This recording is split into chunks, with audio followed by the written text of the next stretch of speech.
సానిల్ డియో డైరెక్షన్‌లో 'అడివిశేష్' హీరోగా, మృణాల్ ఠాకూర్ హీరోయిన్‌గా నటించిన లేటెస్ట్ మూవీ 'డకాయిట్' ఈరోజు విడుదలైంది.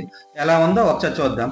కథ విషయానికొస్తే, జైల్లో ఉన్న హీరో హరి తనను ప్రేమించిన అమ్మాయే అదే హీరోయిన్ జూలియట్ తప్పుడు సాక్ష్యం వల్లే జైలు పాలవుతాడు.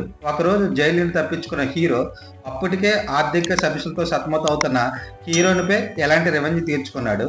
జూలియట్ తప్పుడు సాక్ష్యం ఎందుకు చెప్పవలసి వచ్చింది? వీరిద్దరి జర్నీ ఎలా సాగింది?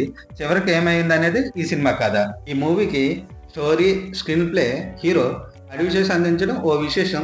దీనిలో చెప్పుకోవడానికి కథలో కొత్తదనం ఏం లేదు కానీ స్క్రీన్ ప్లేతో అక్కడక్కడ ఆకట్టుకున్నాడు. అడివిశేష్ ఇచ్చిన కథను director సానియల్ action, love emotional, సేజింగ్ సీక్వెన్స్తో audience connect చేయడంలో కొంతవరకు సక్సెస్ అయ్యాడు. హరి పాత్రలో హీరో అడివిశేష్ తన లుక్స్, డైలాగ్ డెలివరీలో వచ్చే మాడ్యులేషన్ మరియు యాక్షన్ సీన్లతో తన యాక్టింగ్తో ఎరగదీశాడు. అలానే సరస్వతి అలియాస్ జూలియట్ పాత్రలో మృణాల్ ఠాకూర్ కూడా తన యాక్టింగ్తో అదరగొట్టింది.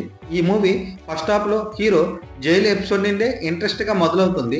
తర్వాత ఫ్లాష్ బ్యాక్లో వచ్చే లవ్ స్టోరీ ఎపిసోడ్ అయితే కొంత స్లో అయింది.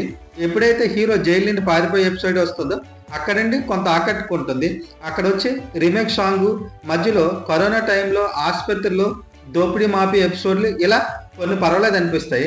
ఇంటర్వెల్ దగ్గర వచ్చే చిన్న ట్విస్ట్ అయితే పెద్దగా ఆకట్టుకోకపోయినా ఎమోషనల్గా అయితే పర్వాలేదు అనిపిస్తుంది. సెకండ్ హాఫ్లో ఎక్కువసేపు దొంగతనం చుట్టే సాగుతుంది. దీనిలో ఓ పక్క ఆసుపత్రి సిబ్బంది, మరోపక్క పోలీసులు హీరోని పట్టుకుని వచ్చే ఎపిసోడ్లు మరియు మళ్ళీ లవ్ స్టోరీ రివ్యూల్ ఎపిసోడ్స్ ఇవైతే పెద్దగా ఆకట్టుకోలేకపోయి.